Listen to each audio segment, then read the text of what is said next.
Nouvelle-Calédonie, actualité.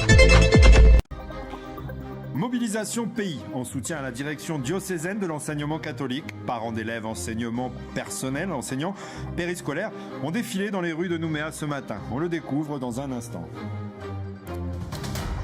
À Ouvéa, les travaux du pont à double sens avec piste cyclable et trottoir intégré reliant l'île du Nord au Sud se poursuit. Cet ouvrage à 2,7 milliards de francs répond à des impératifs environnementaux.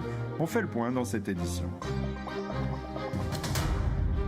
La semaine dernière, les stocks de sang ont atteint un seuil critique au centre du don du sang. Après plusieurs appels aux dons, Chloé Yentao s'est rendue au centre et a rencontré Pierrette, une donneuse régulière. L'occasion de prendre le pouls dans Inspiré, vous êtes filmé.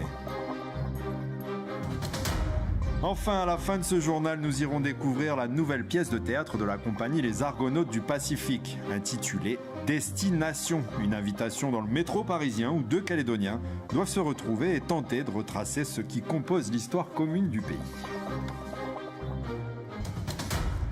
4000 personnes selon la police et 7000 selon les organisateurs, c'est le nombre de personnes réunies ce matin pour la mobilisation de la DEC dans les rues de Nouméa. Des manifestants venus des 4 coins du pays apportaient leur soutien face à la situation que traverse actuellement la structure.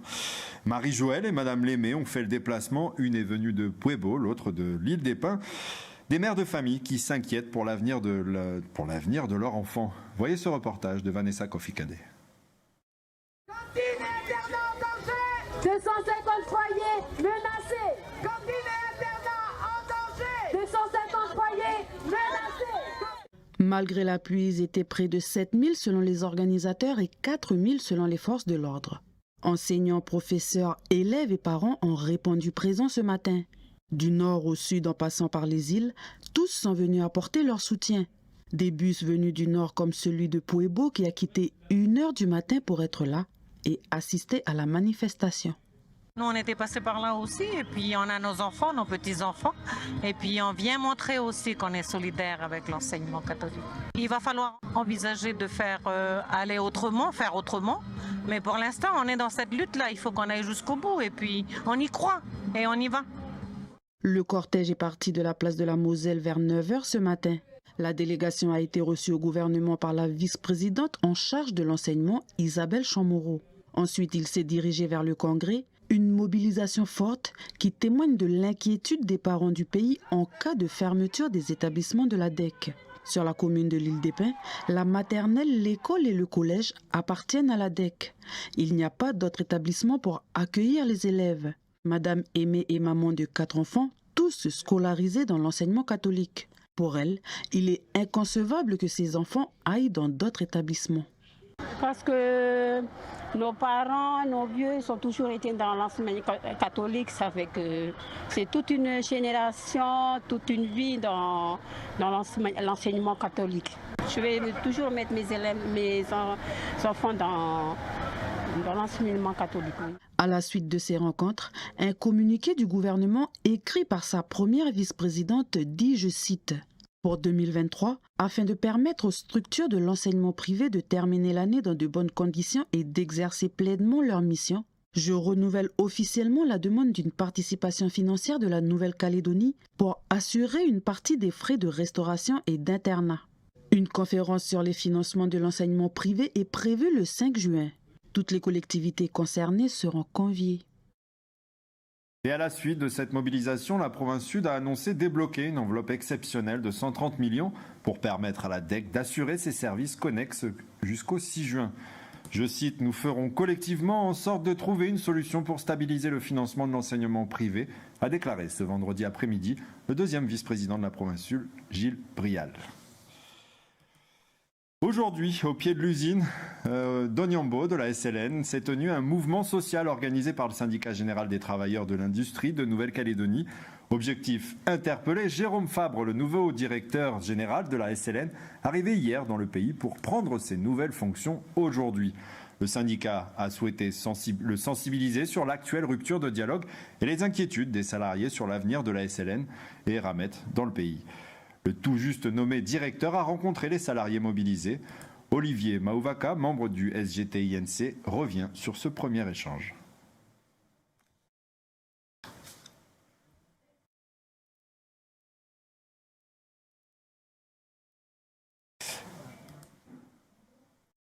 Son honneur, mais voilà, il nous a rencontrés, mais on attend de plus de l'avenir avec les échanges qu'on pourrait avoir et puis comment on va pouvoir travailler ensemble justement pour redresser notre entreprise aujourd'hui, que ce soit autant ici sur l'usine avec la production ou sur mine avec l'export. C'est une première étape, on a eu la chance de pouvoir le rencontrer, il est venu nous rencontrer. Mais je pense que à l'avenir, il y aura des échéances plus à discuter et pourquoi pas, comme vous dites, à atteindre les objectifs. Mais pour le moment, il n'y a rien n'est acquis. Hein. On l'a rencontré. Et je pense que c'est sur le long terme et sur la continuité du travail qui se fera avec lui qui montrera si oui ou non on aura atteint nos objectifs. Allons du côté d'Ouvéa à présent. Mouli sera bientôt relié à l'île principale par le nouveau pont, à double sens qui comporte des pistes cyclables, des trottoirs pour les piétons et même des stationnements à ses extrémités. Le pont existant, quant à lui, a construit en 1982 est vétuste. Conçu pour assurer une bonne sécurité, le nouvel ouvrage répondra à des impératifs environnementaux. Malgré quelques péripéties, les travaux sont bien avancés. On le découvre avec Henri Nailolo. Là, si vous constatez sur le côté, on va dire côté aval, c'est l'installation en chantier, la base minière. Voilà, placé. Bon. Petite visite guidée avec le chef de chantier des travaux du nouveau pont de Moulier de l'Équine. Plus large, plus moderne, l'ouvrage mesure 180 mètres de long sur 12,9 mètres de large. Fait en acier et de béton, aujourd'hui 80% des travaux sont déjà réalisés. C'est la mise en place des garde-corps, comme vous pouvez voir sur le côté lagon et côté falaise. Et par la suite, la pose des bordures sur le trottoir. Hein, la pose des bordures et puis la finition. Et en amont, au niveau terrassement aussi, le VRD et tout le reste, quoi. Malgré plusieurs retards, notamment dus au cyclone Niran, au deuxième confinement, à la chute d'une partie du pont en avril 2022, mais également à la présence d'une colonie de puffins qui a dû décaler l'ouverture des travaux en 2020, ce nouvel ouvrage est étudié pour ralentir les phénomènes d'érosion entre Fayava et le lagon. Les études avaient montré que l'ancien pont en fait, présentait des défauts. Et ces défauts, c'était justement la construction en fait, aux abords du coup des berges, là, de la construction de culées qui ont rétréci le couloir de circulation des eaux. En accélérant la vitesse du courant, on a aggravé les phénomènes d'érosion. Donc on a transporté beaucoup de grains de sable de l'intérieur de la lagune au lagon. Et donc le nouveau pont intègre ce paramètre-là et a permis un élargissement du couloir de circulation en essayant de rétablir au maximum le courant de circulation d'origine. C'est vrai que le nouveau pont, il a quand même un coût énorme, mais quelque part, on est satisfait de ce pont. Et en même temps, au niveau tourisme, ça va quand même faire quelque chose au niveau de l'économie de l'île. D'un montant de 2,7 milliards de nos francs, le nouveau pont de Moulier de l'Équine serait prêt au plus tard en septembre 2023. En bref, à Nouméa, la baignade et les activités nautiques vont de nouveau être interdites à partir de lundi. L'ensemble des plages ainsi que l'îlot Maître et l'îlot Canard sont concernés jusqu'au 24 mai. La ville mènera une deuxième campagne de pêche de requins-tigres et de requins-bulldog durant 5 jours. Cette période sera suivie d'une période de sauvegarde les 5 jours suivants. 7 autres campagnes de ce type sont prévues d'ici la fin de l'année. À noter que l'arrêté anti-baignade a été attaqué au tribunal administratif. L'affaire a été examinée jeudi. La décision sera rendue fin juin. Énergie. Les fermes photovoltaïques, l'installation de panneaux solaires chez les particuliers requiert un savoir-faire. C'est une technologie dite plus verte de consommation, on le vend en poupe, mais on a besoin de professionnels pour les installer. Pour ça, le centre de formation de l'artisanat va ouvrir une formation en alternance en juillet prochain. Il va permettre de remédier à un manque de jeunes formés au métier alors que les entreprises sont toujours en demande de main-d'œuvre. Un reportage de Anna Mazer-Pirodon. Profession, poseur de panneaux solaires. Sous peu, les jeunes du pays pourront se diriger vers cette voie. Le centre de formation de l'artisanat s'apprête à ouvrir une formation en alternance.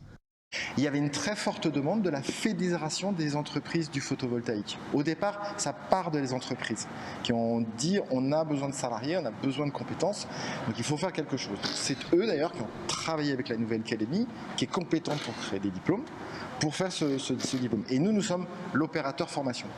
Les alternants seront formés au métier de poseur, mais aussi au travail en hauteur.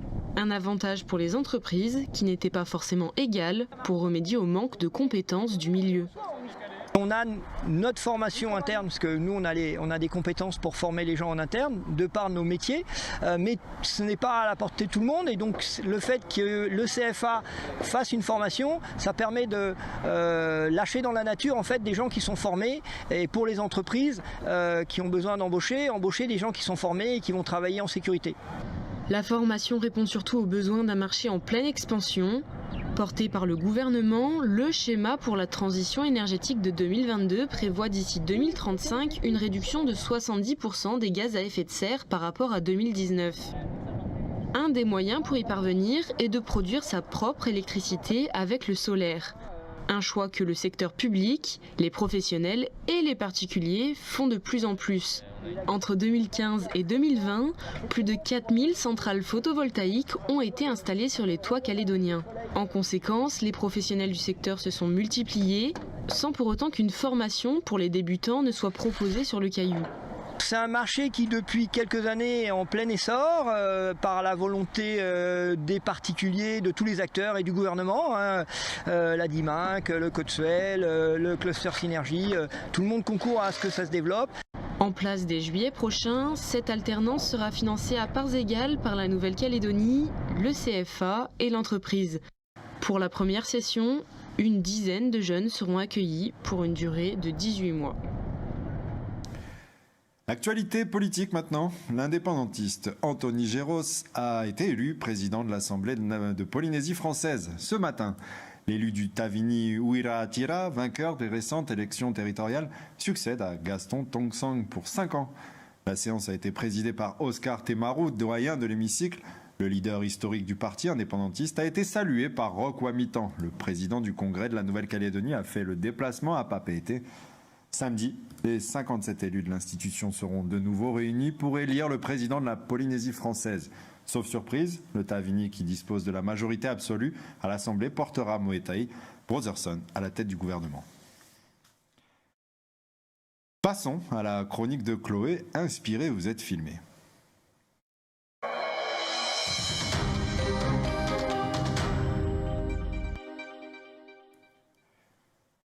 La semaine dernière, le Centre du don du sang lançait un appel urgent aux dons. Les stocks ont atteint un seuil critique. Une collecte organisée mercredi dernier a permis de remonter un peu les stocks, mais les réserves sont toujours très limitées. Le Centre du don du sang a besoin de dons tout au long de l'année.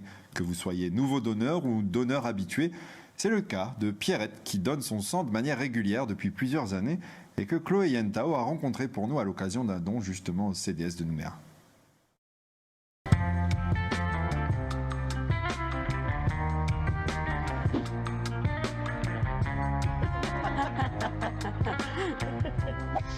Aujourd'hui, je suis avec Pierrette. Salut Pierrette. Bonjour Chloé. Comment ça va? Ça va, merci. Alors aujourd'hui, tu vas donner ton sang. Oui. Comme régulièrement. Et on va te suivre. Hein. Tu vas nous montrer un petit peu comment ça se passe, t'es d'accord? Il n'y a pas de souci. Merci à toi. Ça fait exactement 19 ans que je donne mon sang. Ah oui. Bien depuis 2004, oui. Je viens 3 fois par an. On m'envoie des SMS lorsqu'il y a besoin urgent au niveau du centre. Et quelquefois, c'est directement un appel téléphonique. Ah oui, on fait. Directement. Mais pourquoi on t'appelle? Parce que je fais partie des personnes qui ont le groupe sanguin rare, je pense, le O+. Que ce soit la première fois ou pas, c'est toujours la même chose. On arrive, on se présente avec sa pièce d'identité, on remplit un questionnaire et ensuite on voit ensemble le questionnaire, donc le médecin et le donneur, pour voir si le donneur il est apte à donner. C'est des questions faciles? Non, ce sont toujours les mêmes questions, mais bon, faut donner correctement les réponses. Voilà. Oui, faut être sérieux. Oui. Ça te prend combien de temps en général quand tu viens donner ton sang à chaque fois?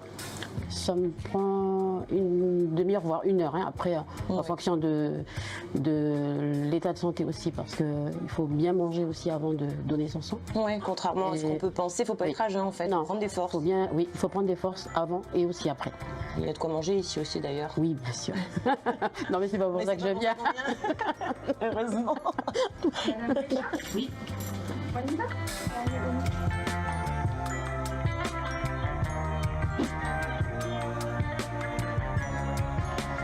peux m'espionner un petit peu. Voilà, Pierrette est en entretien avec le médecin du don du sang.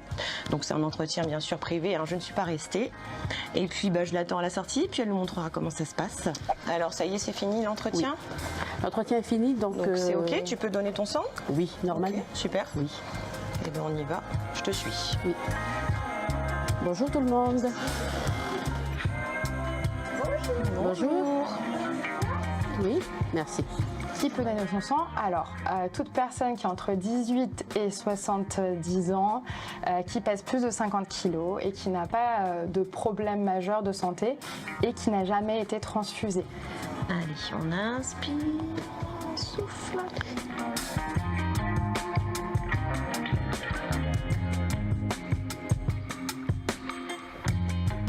Ça va, Pierrette? Ça peut aller.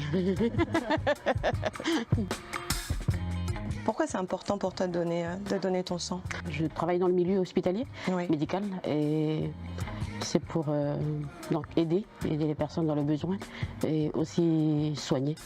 Je sais pas combien de poches tu donnes, non? C'est une seule poche? Une seule poche, oui. Ah oui. On va peut-être pas rester là tout l'après-midi. Le sang ici sert à transfuser les personnes qui sont malades.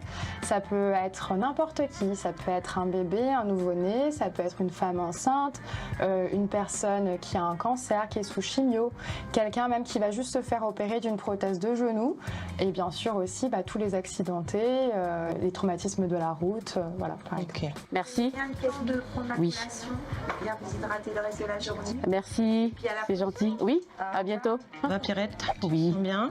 Oui. T'as ton petit jus? J'ai mon petit jus. Ma santé à toi. Et mon petit biscuit. Merci. Merci en tout cas de nous avoir permis de te suivre pendant ce don que tu fais régulièrement. Et puis j'espère que ça inspirera d'autres personnes. Il n'y a pas de souci. Merci à toi, Chloé. Et pour plus de renseignements, il est possible de prendre rendez-vous en ligne sur www.dondusangattaché.nc ou en appelant le numéro gratuit 055 100 055 100. Pour rappel, les collectes sont uniquement organisées sur Nouméa car compliquées à mettre en œuvre sur le reste du territoire pour le moment. Un peu de théâtre à présent. Destination, c'est le nom de la dernière pièce proposée par la Compagnie des Argonautes du Pacifique et portée par la bibliothèque Bernheim. Un spectacle issu d'une collecte de paroles du pays, mise en scène dans le métro parisien, où deux Calédoniens doivent se retrouver. Prenant le métro au fil des stations avec humour, chant, drame et poésie, les comédiens retracent ce qui compose l'histoire commune du pays. Un reportage sans commentaire de Audrey Poédier. Ticket s'il vous plaît. Je ne l'ai pas gardé. Alors vos papiers. Les papiers, j'ai fait une bêtise. Vous êtes de la police? Non, contrôleur, allez, dépêchez-vous. Ok. Tenez. Voilà. Alors. Florenda Wax. Florenda, Nouvelle-Calédonie, nationalité française. Oui, Calédonie, nationalité française.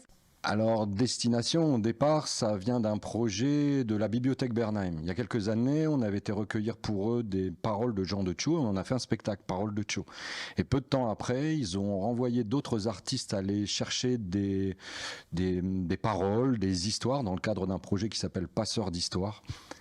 Et de toutes ces histoires, nous, qui ont été travaillées par Bruno Allègre et Sostène Desange, nous, on a eu un peu toutes ces histoires et on en a créé une pièce. Mais il y en a marre de ce boulot-là. C'est vrai, ça, surtout que ça fait des mois qu'on attend que les fourneaux ils marchent correctement. Mais ouais, on y passe des heures là, bêtement, et le directeur qui ne les écoute même pas. Ah non, mais ce directeur, il me... On a mis tout ça dans un métro à Paris avec deux Calédoniens qui doivent se rejoindre à une station, la station Nation, et au fil des stations vont se déboîter un peu toutes ces histoires, un peu comme des petites poupées russes. On s'est rendu compte que nous les Calédoniens, où est-ce qu'on se rapproche le plus, c'est quand on est loin. Et que là, il se passe des choses, les gens vont plus facilement se réunir et se mélanger à Paris ou en France des fois qu'ici. Donc on trouvait ça le propos intéressant, de le décaler justement dans un lieu qui peut des fois faire sens entre nous, justement parce qu'on se sent décalé par rapport à une grande ville comme Paris ou mode de fonctionnement des métropolitains. Donc c'était un peu cette idée-là aussi de jouer avec ça. Eh, je t'entends pas là. T'es dans le métro. Eh, Flo, tu fais quoi le métro? travers ces stations de métro, en fait, c'est un peu l'histoire du pays qu'on redécouvre. C'est-à-dire toutes les blessures, toutes les choses qui se sont passées, en fait. Et c'est pas forcément ce qui nous rassemble au premier abord, mais en fin de compte, c'est ce qui fait qu'on a une histoire commune. Et ce qui fait qu'en fin de compte, toutes ces stations de métro, c'est un petit peu notre processus historique depuis le commencement ici, avant la colonisation, ensuite jusqu'à maintenant. À travers tout ça, en fait, on parle de nous, tout simplement, quoi. Donc de l'histoire du pays, mais surtout de l'histoire des gens. Les étoiles de l'air sur l'igname sucré luisent dans la nuit. Outremernews.fr, le site de l'actualité Outre-mer, 24 heures sur 24 et 7 jours sur 7. Retrouvez la chaîne Outremer News sur YouTube.